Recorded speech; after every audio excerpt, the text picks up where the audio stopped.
Evo ga, znači to su moje zvjezdice koje sam se izrezala jučer od papira. A ovo je šalica na koju trebam sad to zalijepiti. Znači šta radim? Namočim malo, imate jednu posudu sa vodom. Evo je tu. Uzmem zvjezdicu, odredim mjesto na koje želim da mi bude zvjezdica i lagano ovako sa mokrim prstom močim praktički papir. Da mi se papir prilijepi za glinu. Šta radim sada? Močim glinu.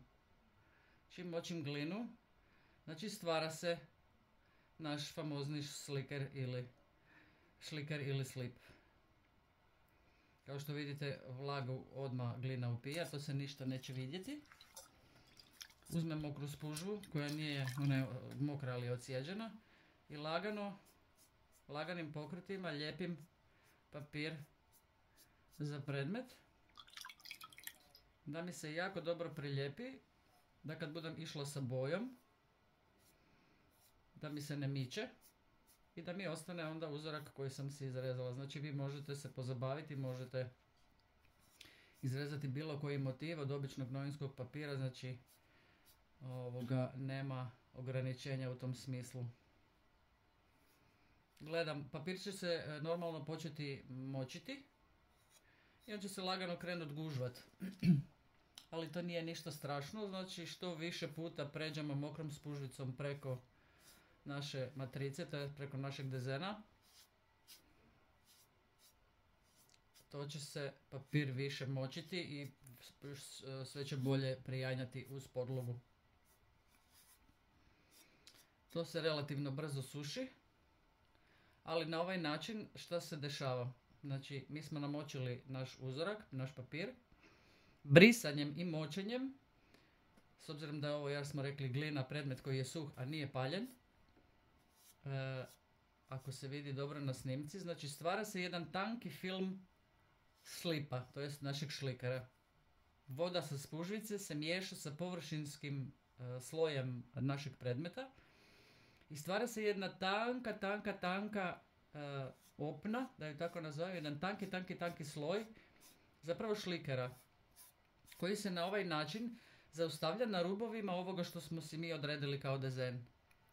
I mi kad budemo sada prelazili sa bojom, 80% imamo mogućnost da nam se boja ne bude podljevala pod naš dezen, zato što želimo da nam ovo gdje je dezen ostane bijelo. Znači ja u ovom slučaju šalica bude u boji, a zvijezda bude bijela.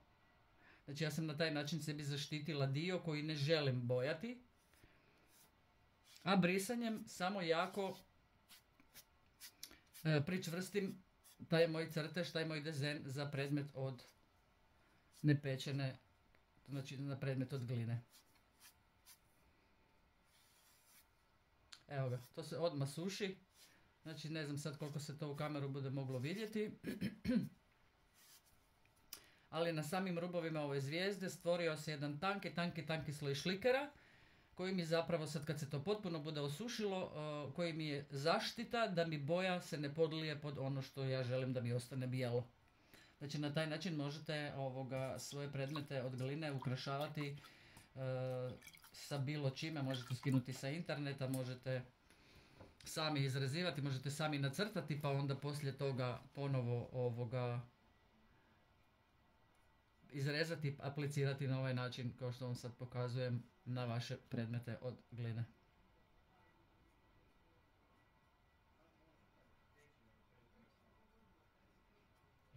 Evo, papir se namočio. Još ću ga malo namočiti tako da mi se ne miče. Nemojte jako stiskati sa spužvicom jer se uvijek može dogoditi dok vlaga skroz ne prođe kroz novine. A to ćete skužiti kad vidite da se papir počeo gužvati, znači da se skroz namočio. Tako se može i obični bijeli papir, može bilo koji papir koji vi imate jer tako jednako ga brišete pa onda... Evo, ne ići nikad u kontrasmjeru, znači biti jako nježan i pažljiv. Ići u smjeru, u ovom slučaju, krakova. Ne ići kontra. Jer bez obzira na sve, vi ćete brisanjem na rubove dodati dovoljno ovog tankog sloja šlikera, to jest ove sline koja nam se sad stvara. A to znate ako brišete vaše predmete, a ja se nadam da brišete nakon modeliranja, da onda predmet postane jednak. I vidjet ćete na oko kad se stvori dovoljna količina tog finog blata koje se sad stvara od vlage i od gline. I značite u principu kad je dosta. Osjetit ćete ovako pod prstom, evo ovaj prvi koji smo radili je već, ajmo reći, poprilično suh. Osjetit ćete ovako kad popipate s prstom jedno zadebljanje. Tako ćete znati da je dovoljna količina na rubovima da kad krenete na našu tengobu ili bilo koju drugu boju, a u ovom slučaju sirov predmet, znači engoba, da vam se neće podvlačiti pod vaš crtež. Evo tu ćemo još malo.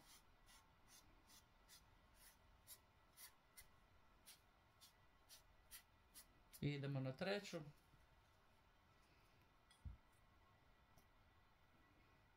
Ovo je gore, ovo je dole, ovo ćemo malo gore ovako, ovdje.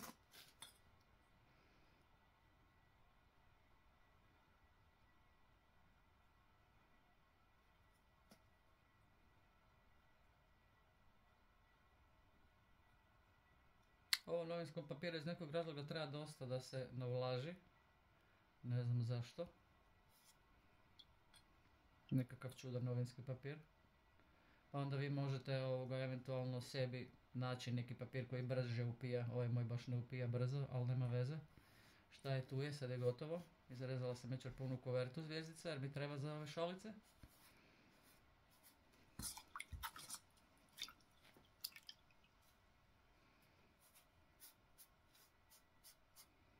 Poslije ću na kraju videa zalijepiti fotografiju da vidite kako izgledaju kad su gotove. Tako da onda shvatite o čemu sam ja tu pričala, ali shvatit ćete ovako i onako. Nije ništa komplicirano. Na ovaj način sam radila prije par godina i listiće. Znači doslovno sam izrezivala od papira koje kakve crteže moje i onda sam ih aplicirala na glinene predmete. I na taj način oslikavala i dekorirala. Još jedna napomena, znači kad ste, evo ja sam sad završila, znači bit će 3 zvjezdice na ovoj mojoj šalici. Nemate previše vremena da krenete sa bojom, znači ja ću sad sebi napraviti 4-5 komada i onda ću ih ići oslikavati odmah. Zašto? Zato što se ako sad pustite ovaj predmet, evo ovako ste ga ukrasili, sve ste si pripremili. I ne možete sad to ostaviti 4-5 dana da vam stoji. Zato što će se ponovo, naravno, novinski papir osušiti i onda bi se moglo dogoditi da vam ove zvjezdice ponovo otpadnu. Znači onda ćete morati, ajmo reći, ponoviti cijelu operaciju. Tako da, ako imate suhe predmete koje ćete dekorirati na ovaj način, ja vam preporučujem da zalijepite recimo 3-4 motiva koja ste si pripremili na ovaj način kao što smo sad pokazali u videu i onda da nakon toga idete odmah nanašati boju dok je predmet, sad je predmet ponovo površinski vlažan. I onda nanašate znači odmah boju i stavljate sa strane i čekate da idete na prvo paljenje. Eto, ja se nadam da je bilo jasno. Na ovaj način se može jako lijepo dekorirati, znači i jedna prednost ove tehnike je utoliko da vi praktički sad imate odmah već gotov predmet, oslikan, nije još oslikan, sad treba nanijeti engobu i onda se to sve zajedno pali. Znači imate odmah dekoriran predmet. Naravno da nakon što se ovo sad spali u prvom paljenju, bit će ovdje na ovim površinama koje nisu pokrivene, bit će neka boja, zvijezda će ostati bijela zato što smo taj dio zaštitili sa našom matricom, sa našim dezenom, sa našim predloškom, kako god ga nazovete. I onda možemo još uvijek nakon prvog paljenja eventualno te dijelove koji nisu bijeli, možemo ih doslikavati, znači možemo još naknadno dekorirati i ove dijelove gdje će biti boja. A i zvjezdice ako hoćete poslije obrubiti ili bilo točkati, ne znam, bilo kako ukrašavati, već ovisno o tome kakav želite da vam bude motiv na vašem predmetu. Eto, to bi bio to, kratki video da vidite kako se može pomoću običnog novinskog papira napraviti predložak za ukrašavanje vaših predmeta. Čujemo se, vidimo se. Bog, bog.